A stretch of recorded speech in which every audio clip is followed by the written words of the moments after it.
시간 말씀의 제목은 삶을 세워가는 규칙에 대해서 살펴보도록 하겠습니다. 하나님께서는 우리에게 일반적인 삶을 요구하시는 것이 아니라 그리스도인으로서의 삶을 요구하고 계십니다. 그래서 우리가 그리스도인이 되었다라고 하면 그리스도인의 삶을 우리가 세워가야 하는 것이죠. 그리스도인의 삶은 어떤 모습입니까? 하나님께서 나의 모습을 보시며 기뻐하시고 인정하시는 삶의 모습인 것이죠. 우리는 그러한 모습이 어떤 모습인지를 성경을 통하여서 우리가 발견하고 그 모습으로 하나하나씩 우리의 삶을 세워감으로 하나님께 영광 돌리는 그리스도인의 삶을 살아가야 되는 줄 믿습니다. 여러분 명품 좋아하시나요? 아마 명품을 좋아하지 아니하시는 분들도 계실 거예요.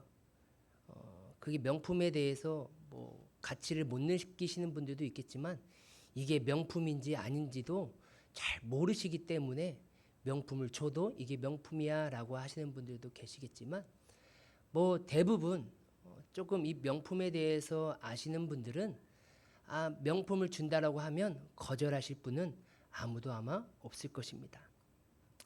우리가 살아가면서 뭐 명품을 살 수 있는 여력이 없어서 못 살 뿐이지 만약에 내 환경에 그런 여력이 된다라고 하면 뭐 한두 번쯤은 명품을 사봐서 참 이게 얼마나 좋길래 그렇게 많은 사람들이 줄 서서 명품을 사려고 하고 돈 모아서 명품을 사려고 할까.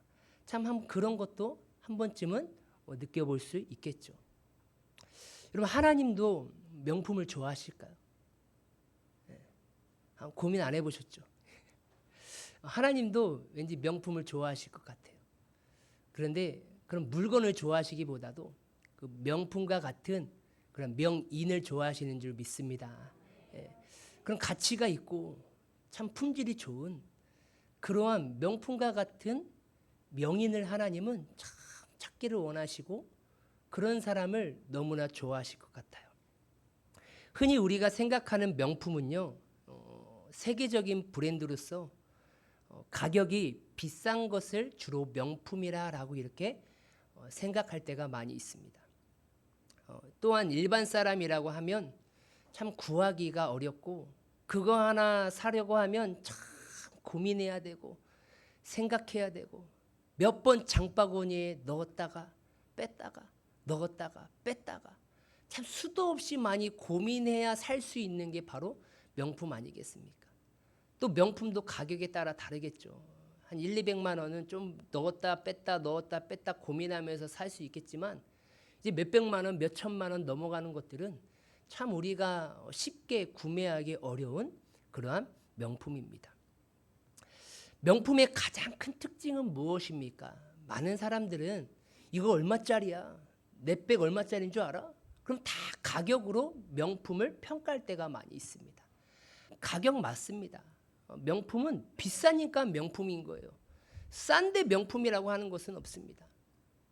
그렇지만 그 가격보다 더 중요한 것이 무엇이냐면 바로 품질이라는 거예요. 정말로 그 몇백 년 전부터 장인들이 만들어 온 그 솜씨로 한 땀 하나 손수 하나하나 다 만들어낸다는 거. 여러분 스위스 시계가 왜 비쌉니까? 그냥 기계로 찍어내는 게 아니에요. 장인들이 하나하나 다 만들기 때문에 몇 천만 원 하는 것입니다. 그렇기 때문에 명품의 기준은 바로 가격이라기보다도 품질입니다. 그래서 우리는 사람과의 관계 속에서 참 이 사람은 좋은 사람인 것 같아 라고 여길 때 여러분들 뭘 보고 좋은 사람으로 여깁니까? 막 명품백을 갖고 있고 명품 옷을 입고 있고 막 명품 시계를 차고 있는 사람을 좋은 사람이라고 말합니까? 그렇지 않습니다. 그 사람의 인품과 인격과 성품이 어떤지 참 그 사람의 성품을 보면 참 그 사람은 좋은 사람인 것 같아 라고 이렇게 말을 하고 있는 것이죠. 그렇지만 가진 것은 많은데 인격이 되지 않는 사람들은요, 우리가 좋은 사람이라고 말하지 않습니다. 하나님은 하나님의 백성들이 지녀야 될 그런 참 인격, 성품, 어찌 보면 덕목이 있다라는 것을 우리에게 성경을 통하여서 잘 가르쳐주고 있어요.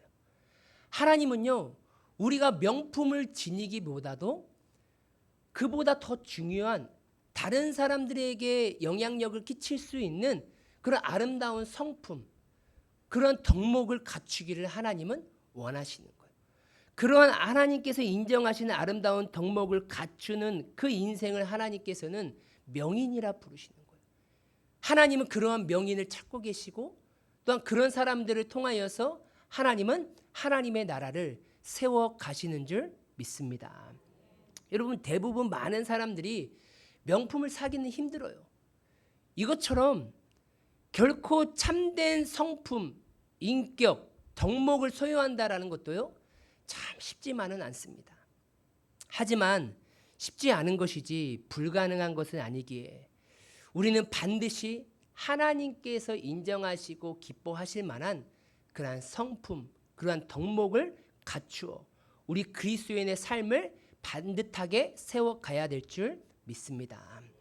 그렇다고 한다면 하나님께서 명인으로 인정하시는 그리스도인의 삶을 세워가야 하는데 그 가장 중요한 첫 번째 그 덕목이 무엇이냐면, 그럼 다 같이 한번 읽도록 하겠습니다. 첫째, 시작. 삶을 정직함으로 세워라. 아멘. 여러분, 하나님께서 우리를 그리스도인으로 부르셨어요. 하나님께서 우리를 그리스도인으로 부르셨는데 단순히 교회만 나오는 존재로 우리를 세우신 것이 아니라 교회에서든지 가정에서든지 세상에서든지 어떤 삶을 살기를 원하시냐면 정직하게 살아가기를 원하신다라는 거예요. 하나님은 그 정직함을 세워서 삶을 세워가는 그 인생을 명품이라 부르시는 거예요. 최고의 가치 있는 인생이라 여기고 계신다라는 것입니다. 여러분, 오늘 본문을 보면요, 미가 선지자가 등장을 합니다. 이 미가 선지자는요, 이사야 선지자와 같이 함께 동시대에 사역을 했던 선지자입니다.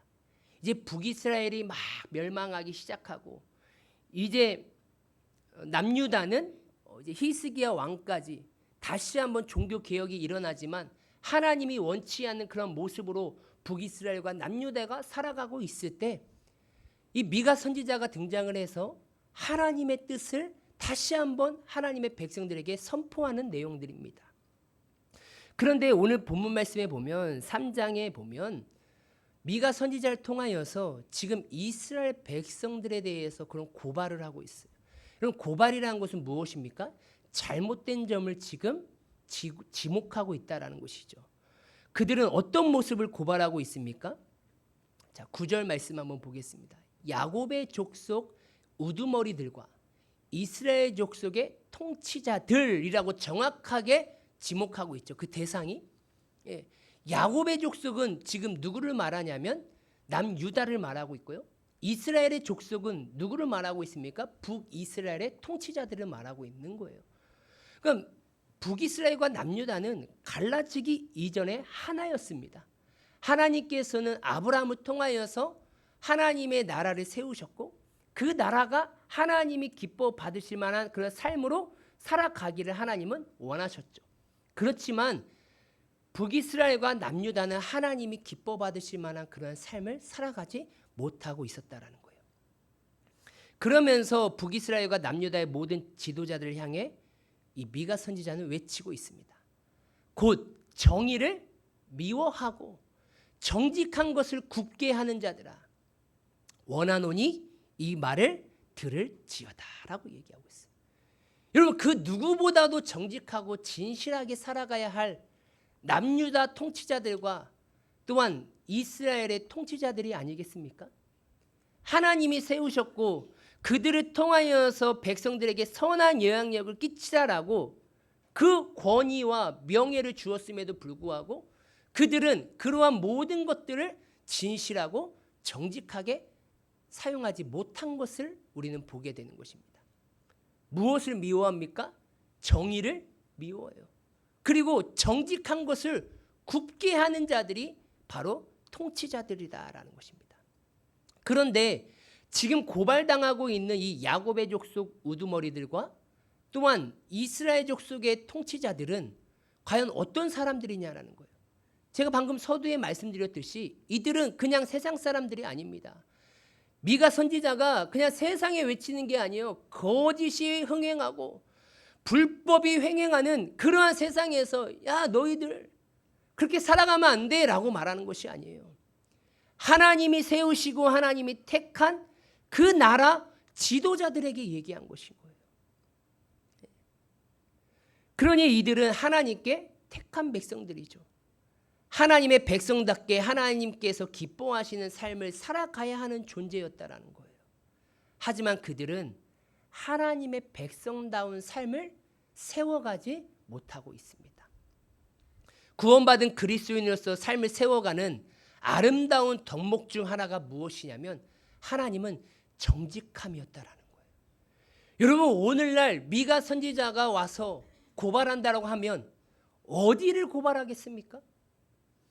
여러분 한국교회에 와서 그 한국교회의 잘못된 정의롭지 못하고 정직한 것을 굽게 하는 그러한 잘못된 행위들을 고발하지 않겠습니까?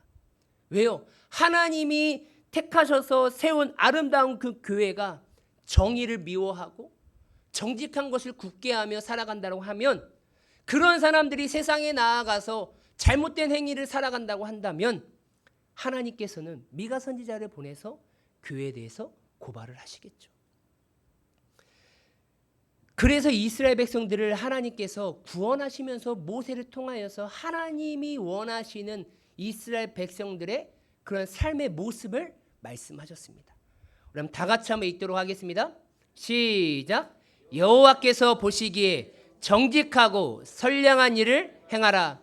그리하면 내가 복을 받고 그 땅에 들어가서 여호와께서 모든 대적을 내 앞에서 쫓아내시겠다고 내 조상들에게 맹세하신 아름다운 땅을 차지하리니 여호와의 말씀과 같으니라. 아멘. 여러분 신명기는 어떤 말씀입니까? 이제 가나안 땅에 들어가기 직전에 모세가 이스라엘 백성들에게 마지막 유언적인 설교를 한 그 책이 신명기 아닙니까? 그러면서 하나님의 뜻을 전합니다. 내가 너희들을 이 땅으로 인도하는 그 목적이 무엇이냐? 하나님이 보시기에 정직하고 선량한 일을 행하라고 구원하신 거였어요. 여러분 오늘 세상에서 우리를 교회로 부르신 목적이 무엇인지 아십니까? 이 자리에서 예배 드리는 거요? 맞아요. 그런데 이 자리에서 예배 드리는 것보다 하나님은요 더 원하시는 게 무엇인지 아십니까? 세상에서 정직하고 선량한 일을 행하라고 우리를 부르신 줄 믿습니다. 그리하면 내가 복을 받고, 여러분 복을 받는데요. 어떤 복을 받습니까? 복의 근원 되시는 그 하나님께서 정직하고 선량하게 행하는 그 민족 가운데, 그 인생 가운데 하나님께서 함께 하신다라는 거예요. 여러분 하나님이 함께 하심이 복인 줄 믿습니다.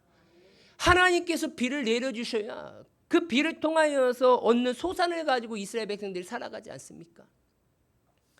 하나님은요 하나님 나라 백성을 이러한 삶을 통하여서 세워가기를 원하셨던 거예요. 그런데 남유다 백성들이나 북이스라엘 백성들은 하나님이 원하시는 삶대로 살아가지 않고 있습니다. 미가서 3장 1, 2절에 보면 내가 또 이르노니 야곱의 우두머리들과 이스라엘 족속의 통치자들아 들으라. 정의를 아는 것이 너희의 본분 아니냐라고 얘기하고 있어요. 여러분 정의를 아는 거, 정직하게 살아가고 선량하게 살아가는 삶이 우리 그리스도인의 삶의 본분이 아니냐라는 거예요. 여러분 그런 삶이 우리의 본분 아닙니까? 아니 그리스도인이 아니어도 우리가 내가 하나님을 믿지 않는다 할지라도 사람의 본분이 원래 진실하고 정직하게 살아가는 것이 원래 사람의 본분이 아니냐라는 거예요. 그런데 정의를 아는 거 그냥 단순히 정의가 이것이지라고 지식적인 알미 아니라 여기서 안다라는 것은 내가 몸소 경험하며 이러한 삶이 정직한 삶이지 이러한 삶이 정의로운 삶이지라고 내가 경험적인 삶을 살아가는 것이 너 인생의 본분이 아니냐라는 거예요. 그런데 너희가 뭘 미워해요? 선을 미워하고 악을 기뻐하여 너희 백성의 가죽을 벗기고 그 뼈에서 살을 뜯어먹고 살고 있구나. 하나님께서 요구하시는 선한 삶, 하나님께서 인정하시고 하나님께서 기뻐하시고 여호와 보시기에 정직하고 선량한 일을 행해야 되는데 우린 누구 보기에만 정직하려고 합니까? 사람 보기. 사람이 있을 때는 잘하고 사람이 없을 때는 그 누구보다도 악한 나의 모습을 보이면 안 되는 것이죠. 우리는 하나님이 보시기에 정직한 삶을 살아가야 될 줄 믿습니다. 10절 11절입니다. 시온을 피로 예루살렘을 죄악으로 건축하는도다라고 얘기하고 있어요. 그래서 지금 그 지도자들이 거룩하게 세워가야 할 시온, 그 예루살렘의 또 다른 이름이 시온이죠. 그 예루살렘, 즉 성전이 있고 하나님의 임재가 있는 제일 거룩해야 될 그곳을 뭘로 지금 건축하고 있습니까? 피로 죄악으로 세워가고 있다는 거예요. 여러분, 이 교회 또한 나의 성전, 내 삶, 하나님이 보시기에 진실하고 거룩한 삶으로 세워가야 하는데 오히려 어떻게 세워가고 있다는 거예요? 부정과 부패와 죄악으로 내 삶을 건축해 가고 있다는 것이나 마찬가지다라는 것이죠.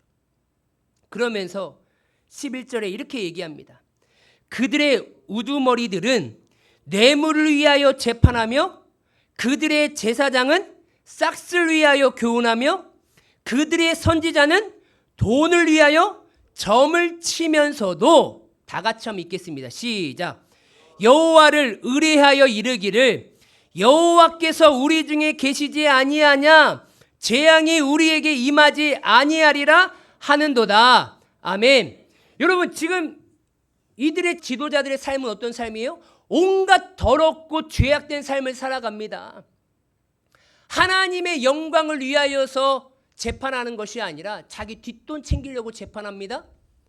제사장도 제사를 무엇을 위해서 드려요? 돈을 싹을 위하여서 교훈하는 거예요. 선지자도 뭐합니까? 점을 칩니다. 무엇을 위하여서? 돈을 위하여서. 그러면서 그들이 헛된 망상에 사로잡혀요. 뭐라고요?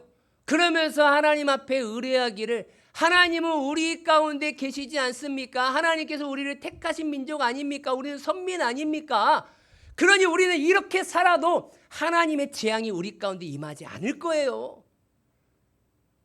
여러분, 이런 헛된 망상 아니에요? 여러분, 오늘날 이 말씀을 나를 비추어 보면 우리의 삶은 어떻습니까? 정말로 하나님이 보시기에 진실하고 정직하게 살아가려고 하는 몸부림보다도 어떻게 해서든지 돈을 위하여서, 싹을 위하여서, 내 몸을 위하여서, 나를 위하여서 온갖 부정과 부패를 저지르면서 거짓을 행하면서 살아오면서 주일날 교회에 와가지고 하나님 앞에 예배드리니 나는 하나님이 나를 사랑하시고 하나님의 재앙은 나에게 임하지 않을 거야 라는 그러한 착각이나 망상 속에 우리도 살아가고 있지는 않습니까? 하나님이 나와 함께 하시니 재앙이 우리에게 임하지 아니할 것이다. 하나님은요, 우리의 착각과 그 망상을요 산산이 무너뜨리십니다. 다 같이 읽겠습니다. 시작. 의인에게는 어떤 재앙도 임하지 아니하려니와 악인에게는 앙화가 가득하리라. 아멘. 하나님은 말씀하셨어요. 세상에서 온갖 부정과 거짓을 행하며 주일날 너가 교회 와서 예배 드린다고 해서 너의 인생 가운데 재앙이 안 임하는 것이 아니야. 누구에게 재앙이 임하고 누구에게 재앙이 임하지 않느냐, 그 기준은 의인과 악인이라는 거예요. 여러분, 의인은 누구이고 악인은 누구입니까? 의인은 예수 그리스도로 말미암아 하나님께서 의롭다 칭해 주신 자가 의인인 줄 믿습니다. 악인은 어떤 사람이요? 내가 주인이 되어 내 소견에 옳은 대로 살아가는 인생이 악인이라는 거예요. 의인에게는 하나님의 심판이 임하지 않아요. 왜요? 예수 그리스도의 십자가 보혈의 능력으로 말미암아 그 모든 죄악들이 다 용서함을 받았기 때문이라는 거예요. 그럼 그 사람이 의인인지 아닌지 무엇으로 압니까? 삶의 열매로 아는 것이죠. 하나님의 자녀답게 그리스도인답게 하나님의 말씀에 따라 자기를 부인하며 자기 십자가를 지며 살아가고 있는지, 아니면 여전히 내가 주인이 되어 내 소견에 옳은 대로 살아가고 있는지, 우리는 삶의 열매를 통하여서 내가 의인인지 아닌지를 점검해 볼 수 있는 것입니다. 여러분, 2009년에 세계를 떠들썩하게 했던 그런 한 사건이 있습니다.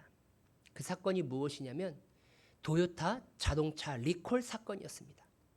여러분, 일본의 도요타는요, 미국 최대 자동차 회사인 GM을 제치고 세계 1위 자동차 회사가 되었던, 어찌 보면 일본의 다양한 굵직굵직한 기업들이 많이 있지만 일본을 대표하는 기업이라고 하면 이 도요타 자동차 회사입니다.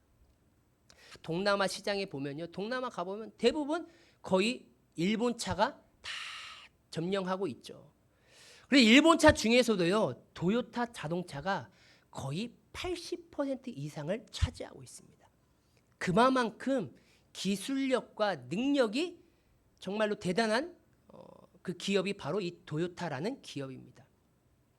그런데 2009년 8월에 미국 샌디에이고를 달리던 이 도요타 렉서스 ES350이라는 자동차가 이 도로를 벗어나서 폭발을 해버립니다. 그래서 거기에 있는 탑승자가 다 죽는 그러한 사고가 일어나게 되었습니다.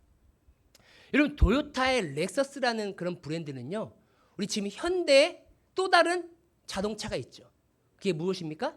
제네시스라는 거예요. 일반 현대차가 아니라 이건 또 다른 프리미엄 브랜드로 우리는 완전히 최고급화 프리미엄 자동차로 나아가겠다라는 게 바로 제네시스입니다. 그런데 우리나라에도 보면 렉서스라는 자동차가 돌아다녀요. 그거는요, 보통 7천만 원 이상, 1억 이상 가는 차입니다. 그러니까 도요타 안에서 브랜드화 시켜서 최고의 품질을 나타내는 것이 바로 이 렉서스라는 이 브랜드인 거예요. 그런데 가다가 어떻게 된 거예요? 엄청난 사고가 일어난 거예요. 그런데 그 렉서스 차량의 사고 원인을 밝혀보니까 무엇이냐면 이 가속 페달에 결함이 있다는 것이 밝혀졌습니다.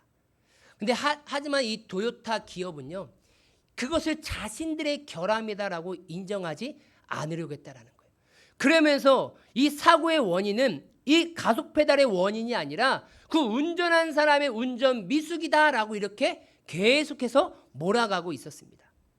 어찌 보면 오랫동안 자동차 업계에서 1등을 해온 이 도요타 입장에서 자신들의 이러한 결함을 인정한다라는 것이 참 결코 쉬운 일이 아니었습니다.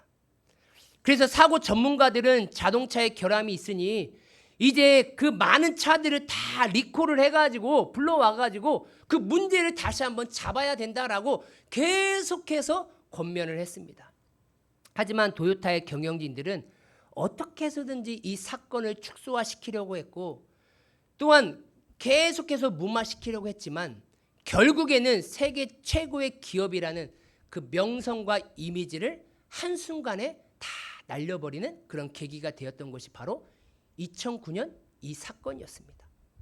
이 사건으로 인하여서요, 도요타는 전 세계적으로 1,000만 대 이상 되는 그 도요타 차량들을 다 리콜을 해가지고 다시 한번 점검해주는 그런 사건이 일어났습니다.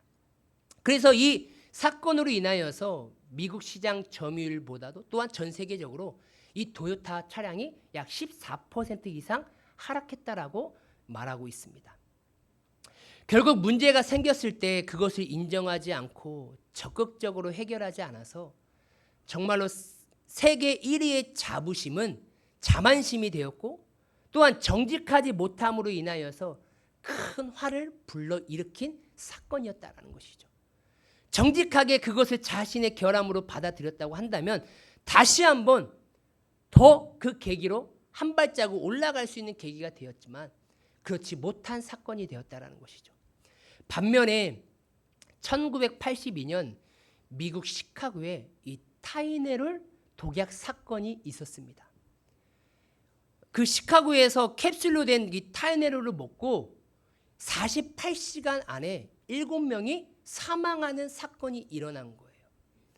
그래서 이 타이네롤을 만든 존슨앤존슨 회사는요, 그 즉시 모든 타이네롤을 다 수거하기 시작합니다. 그리고 생산도 멈추고 광고도 다 중단하고 모든 구매자들에게 다 얘기하면서 이 타이네롤을 복용하지 마십시오.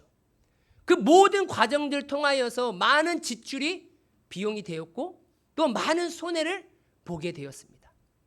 그런데 이제 그 사건을 조사했습니다. 사건을 조사해 보니까 그 7명이 죽는 그 사건이 나타났을 때 왜 7명이 죽었느냐?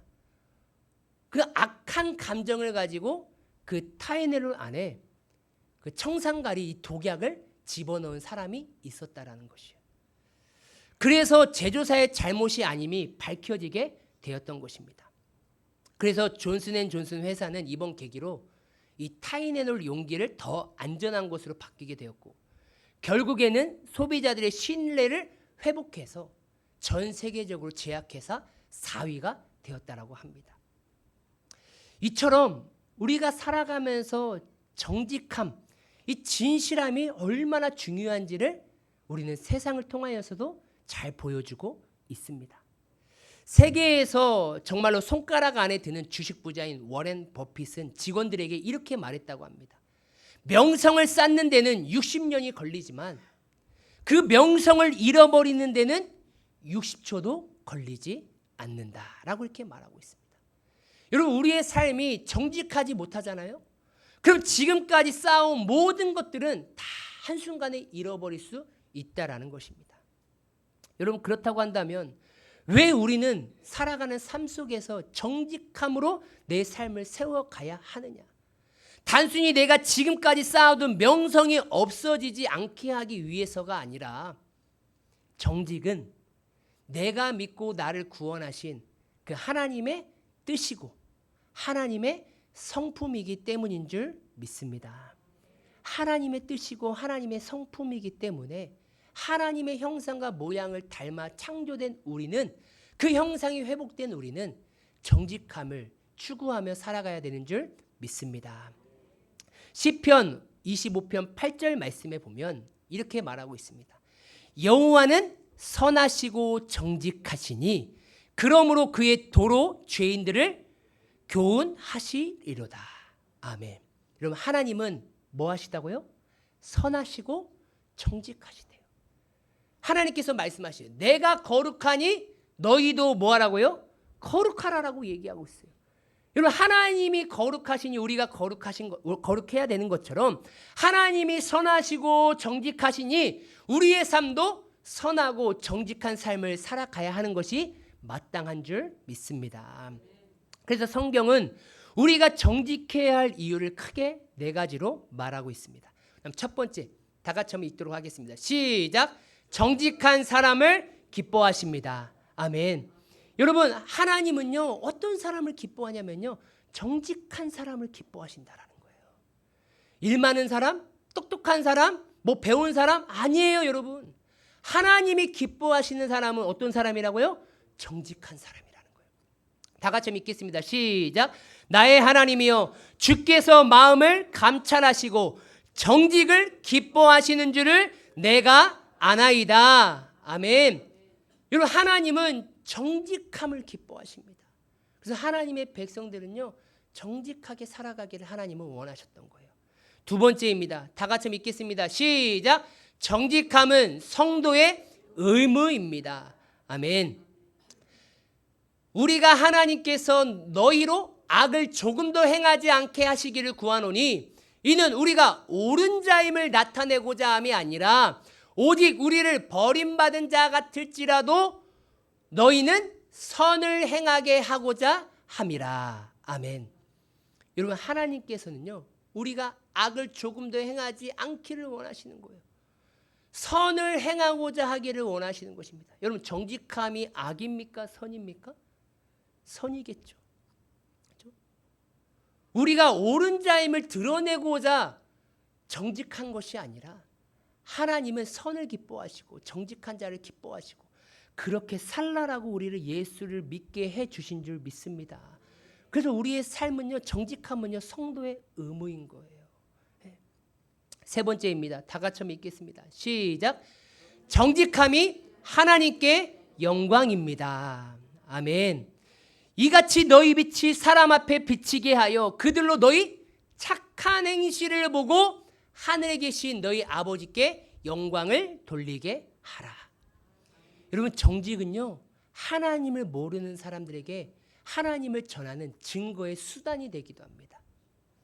더 나아가 그들이 하나님께 영광을 돌리는 통로가 된다는 거예요.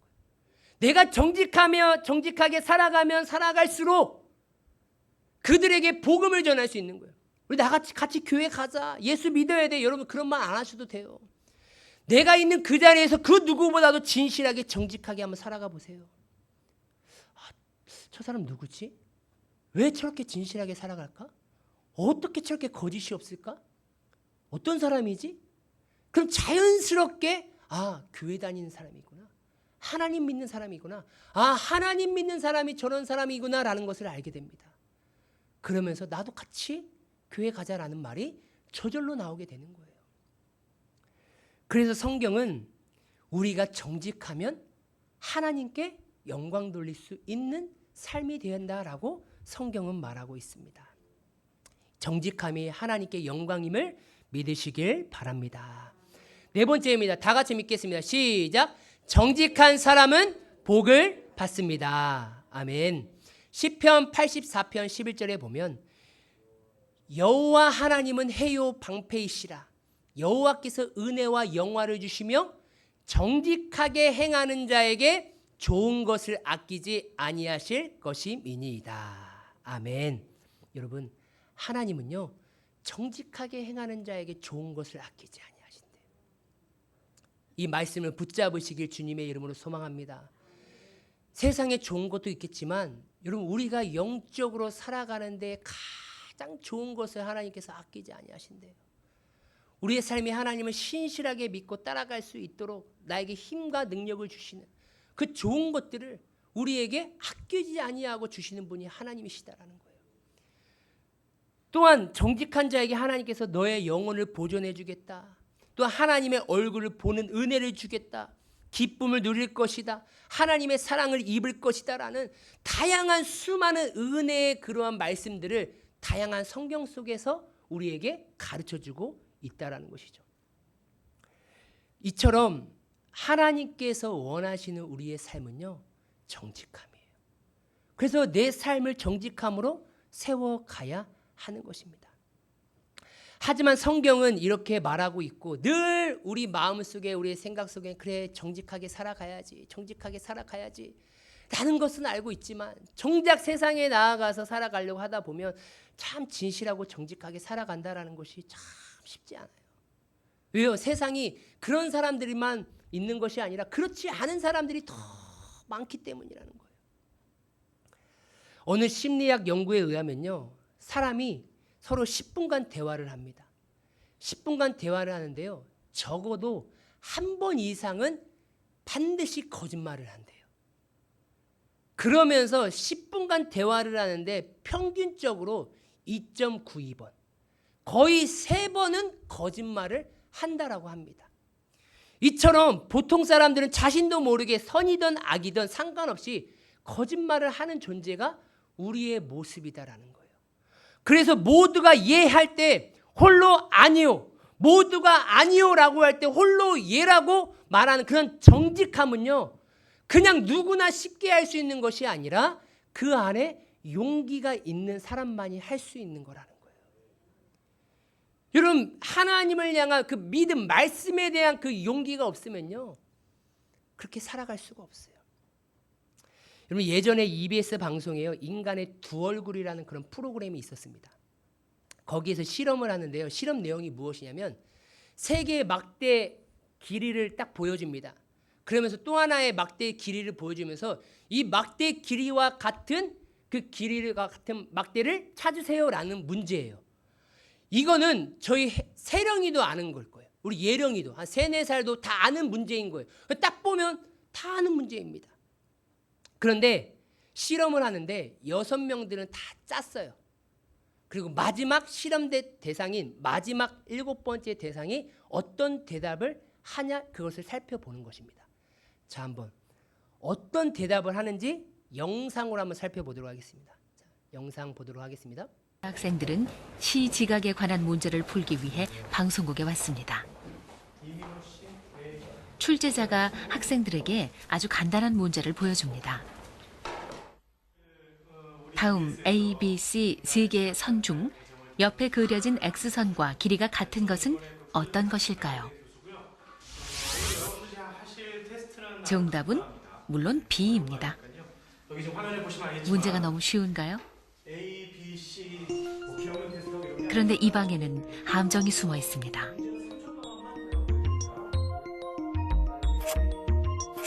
마지막 의자에 앉은 한 명을 뺀 나머지 6명은 실험을 도와주러 온 연기자들.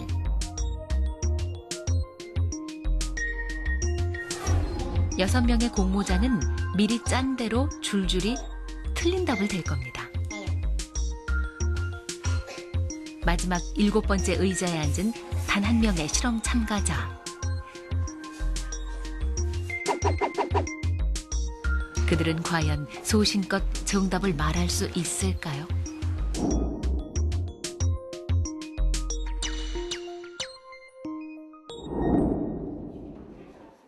실험이 시작됩니다. 방에 들어온 동환 씨는 아무것도 모른 채 출제자가 시키는 대로 마지막 7번째 의자에 앉습니다. 네, 반갑습니다. 자, 여기 A, B, C 세 선이 있고요. X선이 있죠? X선하고 똑같다고 생각되는 것을 저한테 말씀해 주시면 되는 거예요. 네, 간단하죠? 네, 이건 뭐 너무 쉬운가요? 피식 웃는군요. 그런데 예, 정답은 A입니다. A, 다음, 정답은 A입니다. 다음. 정답은 A. 이런 정답이 A라뇨? 혹시 잘못 본 건 아닐까요? 정말 이상합니다. 정답은 A. 정답은 A입니다. 이제 마지막 동환 씨가 답할 차례. 정답은 B입니다. B, 다행히 첫 번째는 제대로 답했군요. 갑자기 다음 문제를 뚫어져라 쳐다보는 동환 씨. 예, 한번 보시죠. 정답은 B입니다. B, 예, 다음, 정답은 B입니다. B, 이번에도 틀린 답을 말하는 사람들. 이상한지 자꾸 동환 씨가 옆 사람들을 흘깃 쳐다봅니다.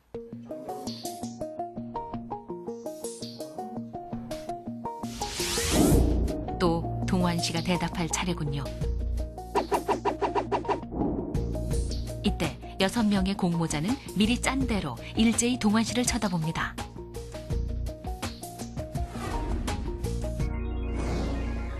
과연 동환 씨는 이 압박을 이겨내고 정답을 말할 수 있을까요? 정답은 B입니다. 정답은 B입니다. B, 틀렸습니다. 네, 다음 문제. 동환 씨는 정답이 C라는 것을 알고 있었습니다. 하지만 주변에 휩쓸려 6명과 똑같이 대답하고 맙니다. 정답은 A입니다. A, 정답은 C입니다. C, 6대 1의 싸움. 이 방에서 진실은 너무나 쉽게 버림받습니다. 마지막 문장이 뭐예요? 이 방에는 진실이 너무나 쉽게 버림받습니다. 여러분, 뭐 실험이니까 그렇지, 만약에 나라면 여러분 어떻게 하겠어요? 어떤 행동을 하실 수 있겠습니까? 여러분, 이처럼 사람들은요, 어떻게 행동해야 하는지 알면서도요, 남의 시선이 무섭거나 불이익을 받을까봐 정직하지 못할 때가 많아요. 이것이 우리의 서글픈 모습인 거예요. 뭐 이 사람의 문제만 아니라 아마 우리도 그 자리에 앉아 있으면 아마 그러한 대답을 했을 수도 있을 것입니다. 여러분, 세상은요, 거짓이 만행되어지고 거짓이 어찌 보면 있어야만 많은 것을 얻을 수 있는 세상이 되어버렸습니다. 그런 세상에서 정직하게 사는 것은요, 때로는 여기 실험자처럼 많은 시선과 눈치를 받을 수 있어요. 너만 뭐 똑똑한 거야? 너만 깨끗한 거야? 너만 의로운 거야? 라는 그런 손가락질을 받을 수 있고요. 또한 그 어떠한 다양한 손해와 어려움을 받을 수 있습니다. 아니요, 그러나 손해와 어려움을 받습니다. 그럼에도 불구하고 그리스도인으로서 갖추어야 될 삶의 모습은요, 정직함이다라는 거예요. 그래서 우리는 세상의 그런 조류와 흐름에 거슬러 믿음으로 올라가는 그러한 삶을 살아가야 되는 줄 믿습니다. 세상의 흐름에 휩쓸려 가는 것이 아니라 지금 세계 종교가 다 통합하려고 하는 이 WCC, WEA, NCCK 모든 구원은 다 하나로 이루어진다라는 그런 흐름이 세상에 흘러가고 있다 할지라도 우리만큼은 그곳에서 오직 예수님만이 구원자이십니다라고 외쳐야 되는 줄 믿습니다. 하나님은 그걸 원하시고 계시는 거예요. 가정에서 정직하지 않으면 화목한 가정을 만들 수가 없습니다. 일터에서 정직하지 않으면 진정한 일터의 삶을 세워갈 수가 없습니다. 여러분, 성경은 말합니다. 정직한 자는 반드시 승리한다고요.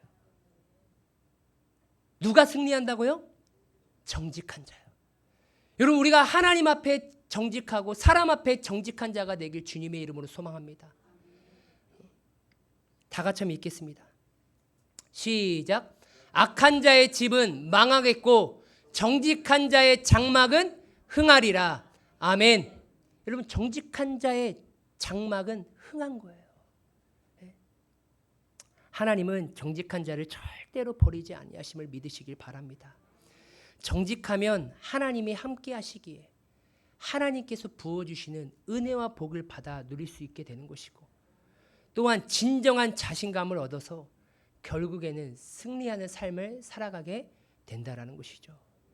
우리가 살아가는 삶의 모든 영역에서 하나님과 사람 앞에 부끄럽지 않고 정직한 삶을 통하여서 내 삶을 통하여서 하나님께 영광 돌리고 또한 내 삶을 바라보는 하나님을 믿지 않는 자들도 하나님께 영광을 올려드릴 수 있는 그러한 축복의 통로가 우리의 삶이 되길 주님의 이름으로 축원합니다.